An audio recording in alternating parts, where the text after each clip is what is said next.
안녕하세요. 얼마 전 협의 이혼한 30대 여성입니다. 거두절미하고 제가 이렇게 이혼녀가 된 건 바보천치 같은 남편 때문이에요.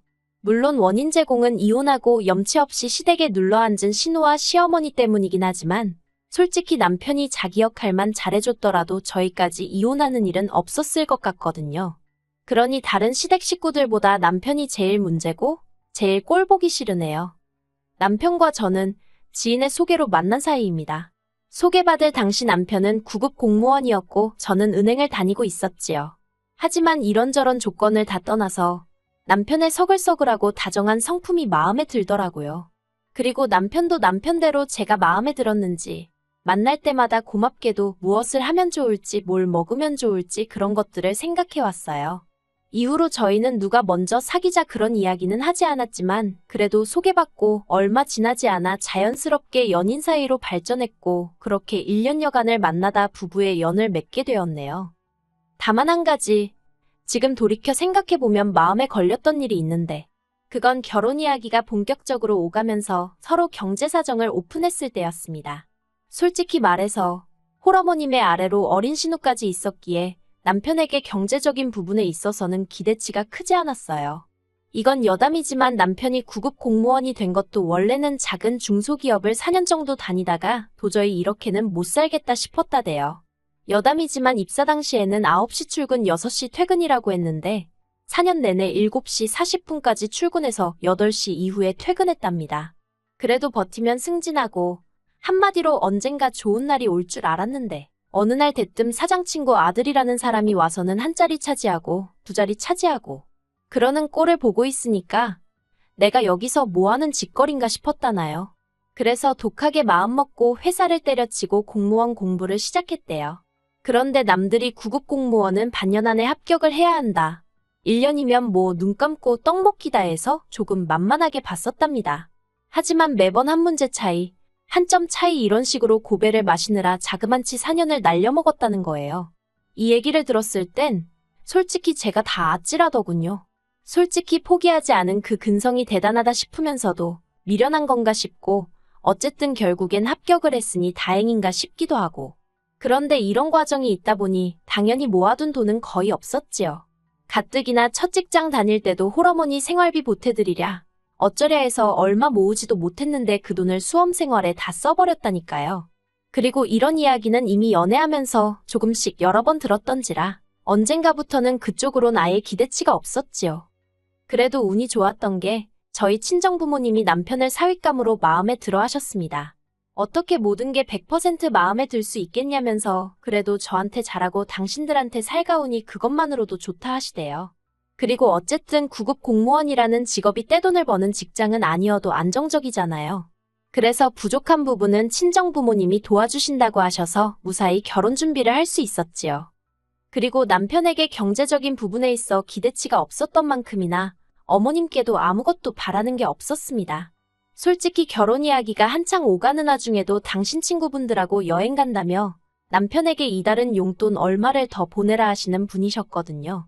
그런 걸 옆에서 다 보고 있었는데 제가 뭘 생각하고 바라고 했겠어요.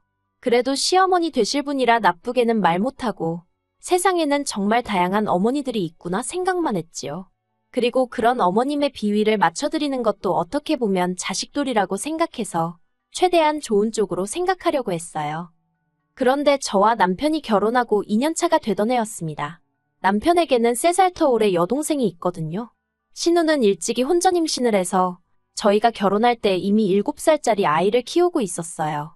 여담이지만 자기 아들을 화동으로 세우겠다며 멋대로 무슨 큰 호의를 베풀듯이 이야기를 해서 제가 무척이나 황당했었답니다. 왜냐면 그러면서 저더러 얼마 줄 거냐고 물었거든요. 세상에 공짜가 어딨냐고 하면서요. 그런데 저는 제 결혼식이 엄숙하고 진지하길 바랬기 때문에 화동이라던가 모하객들을 산만하게 만들 만한 이벤트는 하고 싶지 않았어요. 그래서 제가 화동은 안 해도 된다니까 애가 얼마나 서운하겠냐면서 졸지에 저를 되게 무심한 사람처럼 몰고 가는 걸 보고 보통이 아니구나 싶더라니까요. 그리고 신우는 자기가 동생이지 않냐면서 축의금도 1원도 안 했어요. 솔직히 저야 안 받아도 그만이지만 그쪽에서도 정말 뭐 하나 해준 게 없었네요. 이러니 저랑 신우랑 사이가 좋을 리가 없었지요. 아무튼 그런 신우가 이혼을 했습니다. 이혼 사유는 심해부의 바람이었어요. 회사에 들어온 단기계약직 여직원하고 바람이 난 걸 평소에 신우랑 가깝게 지내던 다른 동료 와이프가 말해줬다대요. 그리고 심해부도 너무한 게 그러면 바짝 엎드려서 빌기라도 하지. 신우 면전에다 대고 솔직히 하룻밤 실수 때문에 너 같은 여자랑 결혼했다는 게 너무 억울하다고 소리를 질러대고 난리도 아니었다고요. 그리고는 양육권이고 친권이고 다 필요 없다며 신우더러 다 가지라 했다는 거예요.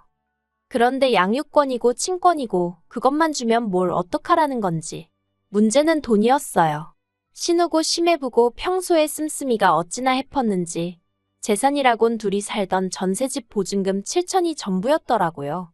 근데 그나마도 또 돈 갚을 때가 있어서 결국 이리저리 다 쪼개고 나니까 신우 앞으로 2천만 원 남더랍니다. 그래서 신우가 그 2천만 원하고 시조카 데리고 어머님 댁에 들어갔지요. 솔직히 신우가 어머님 딸인데 어머님 댁에서 들어가 사는 걸 보고 누가 이러쿵저러쿵 말을 했겠어요. 저 또한 그거에 대해서 불만은 전혀 없었고요. 하지만 제가 이해할 수 없었던 건 그런 상황에서도 신우는 일할 생각을 안 하더라는 거예요. 겨우 2천만 원 들고 이혼한 상황에서 그 돈만 조금씩 까먹어가면서 버티려고 드는 모양새가 딱하다 못해 어이가 없었네요. 그리고 상황이 그렇다 보니 원래도 가족 모임이 있으면 저희 부부가 대부분 부담하기는 했지만 그 빈도수가 더 잦아졌다고 해야 할까요? 어머님 생신을 비롯해서 명절부터 시작해서 이런저런 행사가 있을 때마다 계산은 너무나 당연히 저와 남편의 몫이었고 심지어 저는 해산물을 먹지 못하는데 해물탕을 먹으러 가서도 돈을 저희더러 내게 하더라고요. 그리고 그뿐만이 아니었습니다. 어머님께서는 걸핏하면 저희더러 하나뿐인 시조카 섭섭하게 하지 마라. 서운케 하지 말라면서 이것도 해줘라 저것도 해줘라. 한마디로 저희가 마치 시조카 양부모 역할이라도 해주길 바라시는 눈치였습니다. 하지만 저희는 저희대로 자녀 계획을 세우고 있었기에 그렇게 무턱대고 시조카한테 돈을 들이부을 상황이 아니었거든요. 특히나 어머님께서 매달 용돈이니 생활비니에서 못해도 70만 원씩 받아가고 계셨는데 시조카한테도 용돈을 주라는 둥 학원을 보내야 한다는 둥 어머님 말씀을 따른다 치면 한 달에 시조카 앞으로 좋기 50만 원은 들어가게 생긴 거예요. 저도 언젠가 한번 마음먹고 계산해봤다가 뒤로 넘어가는 줄 알았습니다. 결국 신우 뒷바라지라고 해야 하나 그 짓거리를 1년이나 하고 나서야 도저히 못 참겠다 싶어서 제가 남편에게 얘기 좀 하자고 했어요. 그리고는 제가 엑셀로 정리한 저희 재정상태 분석표라고 해야 할지 은행에서 항상 하는 일이랑 비슷해서 해놓고 나니까 무슨 보고서처럼 됐더라고요. 아무튼 그걸 만들어서 남편 앞에 들이밀었습니다. 그러자 남편이 흘끗 보더니 그래서 하고 싶은 말이 뭔데? 그러는 거예요. 일단 1차로 남편의 그런 시큰둥한 반응에 마음이 상했지만 그래도 어쨌든 유쾌한 대화 주제는 아니었으니 최대한 차분한 목소리로 남편에게 상황을 설명했어요. 우리도 조만간 아이를 가져야 하는데 이런 식으로 계속해서 어머님과 신우를 챙길 수는 없다. 이제 좀 줄일 건 줄여야 하지 않겠냐고요. 그런데 그 이야기가 끝나기가 무섭게 남편 얼굴색이 울그락불그락 하더니 그래서 뭐 어쩌자는 거냐고 소리를 지르면서 하고 싶은 말이 있으면 똑바로 해. 그러대요. 솔직히 갑자기 왜 화를 내나 싶어서 어이가 없더라고요. 그리고 제가 뭘 잘못했다고 그런 남편 눈치를 보나 싶었지요. 그래서 저도 목소리를 높이고 이제 돈 못 준다. 사지욕심 멀쩡한 사람들이 일도 안 하고 놀고 먹으려 드는데 그걸 왜 우리가 돈을 대줘야 하냐. 이제 그렇게 못 산다. 저도 남편이 한 것처럼 똑같이 소리를 질렀어요. 그랬더니 남편이 갑자기 제가 어머님더러 어머님이라 안 하고 사람이라고 했다며 그걸 꼬투리 잡아서는 너는 며느리가 돼서 며느리 도리를 모른다. 마음가짐이 어떻다 저떻다. 아주 한 건 잡은 것 마냥 신이 났더군요. 그리고 남편이 그렇게 버럭한 이유를 알게 되는 데는 오랜 시간이 걸리지 않았습니다. 도대체 무슨 일이라도 있었나 싶어서 남편이 씻으러 들어간 사이에 남편 핸드폰을 몰래 훔쳐봤거든요. 그랬더니 신우가 장문의 문자를 보내놨는데 한다는 말이 어머님이랑 코딱지만한 집에서 살려니까 너무 힘들다면서 1억을 해달라고 보냈더라고요. 그리고 거절할 줄 모르는 남편은 어떻게든 저 몰래 그 1억을 해주려고 했던 모양이에요. 1, 2금융권은 물론이고 대부업체까지 안 알아본 데가 없었으니까요. 참고로 집안에서 경제권은 제가 쥐고 있습니다. 결혼할 때 제가 집을 해온 대신 자연스럽게 경제권도 저한테 넘어왔어요. 하지만 제가 핸드폰을 몰래 받기도 했고 남편이 저에게 따로 신우가 부탁한 일에 대해서는 가타부타 말이 없었기 때문에 아는 척을 하기가 그렇더군요. 그래서 저도 굳이 입 밖으로 꺼내진 않았습니다.